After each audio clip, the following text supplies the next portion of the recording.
নমস্কাৰ বন্ধুসকল, কি খবৰ? সকলোৰে খবৰ ভাল। ৰেকিব ডিফেন্স নামৰ ইউটিউব চেনেলটো লৈ সকলোৰে বাবে এটা ভাল খবৰ লৈ আহিছোঁ আপোনালোকৰ মাজলৈ। ফাইনেলি আহি গ'ল IBP security assistant motor transport.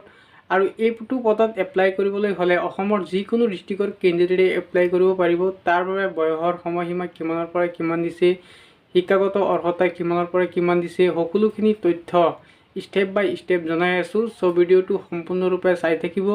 আৰু যদি এইটো চেনেলত প্ৰথমবাৰৰ বাবে আহি ভিডিঅ' চাইছে তেনেহ'লে চেনেলটো ছাবস্ক্ৰাইব কৰি ল'ব, কিয়নো এইটো চেনেলত ডিফেন্সৰ আৰু অন্যান্য চৰকাৰী চাকৰিৰ ভিডিঅ'সমূহ আপডেট দিয়া হয়।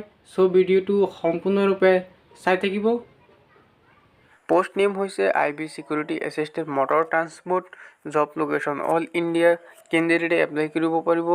এপ্লাই প্ৰচেছ অনলাইন মাধ্যমত এপ্লাই কৰিব লাগিব।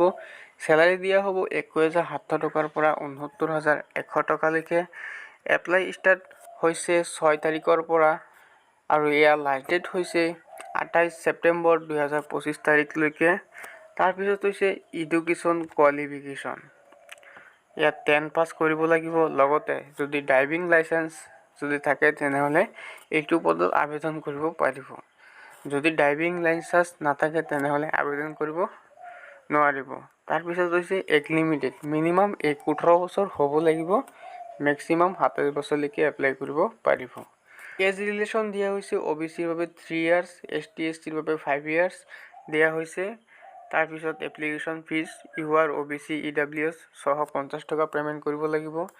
ST SC 550 টকা পে'মেণ্ট কৰিব লাগিব। তাৰপিছত হৈছে চিলেকশ্যন প্ৰচেছ। প্ৰথমে এক্সাম হ'ব 100 মাৰ্কৰ।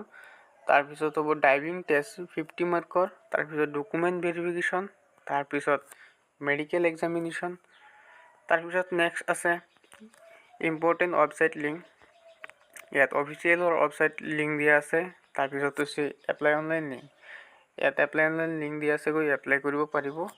চ' আজিৰ ভিডিঅ'টো এইখিনি আছিল। Thank you. বন্দে মাতৰম, জয় আই অসম।